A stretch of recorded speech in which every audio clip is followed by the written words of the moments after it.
na-ekpekwa n'ekpere ụmụ Chineke ka anyị nọrọ ọnụ na nche na-ekpekwa n'ekpere ndị azọpụtara ajọ onye ka chụrụ n'igwe buru alaeze ya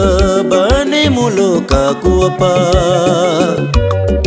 ajọ onye ka chụrụ n'igwe banye n'ime nzukọ gawu alaeze ụjọ adịghị ya n'anya egwu atụghị ya n'ihi na nwere ụmụazụ n'ime nzukọ ụjọ adịghị ya n'anya egwu atụghị ya n'ihi na nwere ụmụazụ n'ime nzukọ ebe a na-achọ akụ na ụba na miracle ewere ajọ onye mee isi oche ebe a na-achọ akụ na ụba na miracle ewere ajọ onye mee isi oche ọ na-ewuta m n'ezi amara ahụ onye nwe anyị rapụrụ wee lọghachi n'igwe agbala ọsọ n'ime nzukọ Kraịst a ajọ onye ahụ bụ agwọ ochie ahụ aga were sizi isi ọnọdụ wee na-achị eze alụme ọgwụgwọ oge dị nso onye nwere ntị ọnụrụ okwu si n'igwe ọgwụgwọ oge dị nso onye nwere ntị ọnụrụ okwu alaeze ụfọdụ gara ka ha zọta ndụ ha were ndụ ha wee tinye ndị nke ọba akụ na ụba ka ha chọrọ ga ndụ ha ezuzikwaghị oke ndị nke kụnyere nwa bụmụmụmi ghọta ndị obi ha kpọrọ nkụ ogbuwara ọbara ndị uche jụrụ ajụ ndị afọ tara mmiri ogbuwara ọbara ndị uche jụrụ ajụ ndị afọ tara mmiri ọ bụrụ na ị ga-atụgharị uche gị ga-aghọta na agha dị n'ime nzukọ bara ụba ọ karịrị akarị ma ajọ omume juru ya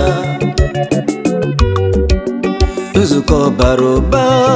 chọọchị karịrị akarị ma ajọ omume juru ya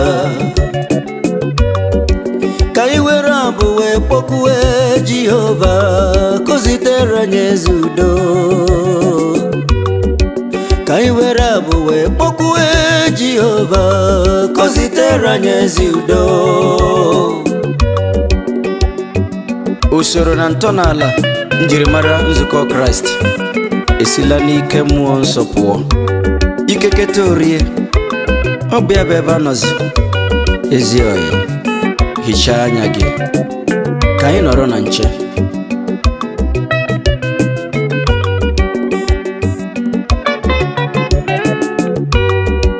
ka anyị nọrọ ọnụ na nche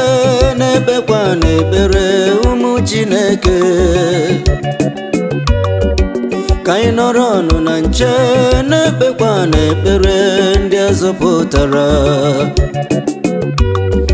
ajọ onye ka chụrụ n'igwe buru alaeze ya baa n'ime ụlọ ụka kụọpa ajọ onye ka chụrụ n'igwe banye n'ime nzukọ gawu alaeze ụjọ adịghị ya n'anya egwu atụghị ya n'ihi na nwere ụmụazụ n'ime nzukọ ụjọ adịghị ya n'anya egwu atụghị ya n'ihi na nwere ụmụazụ n'ime nzukọ ebe a na-achọ akụ na ụba na miracle ewere ajọ onye mee isi oche ebe a na-achọ akụ na ụba na miracle ewere ajọ onye mee isi oche ka anyị were abụ wee kpọkuwe Jehova ka o zitere anyị ezi udo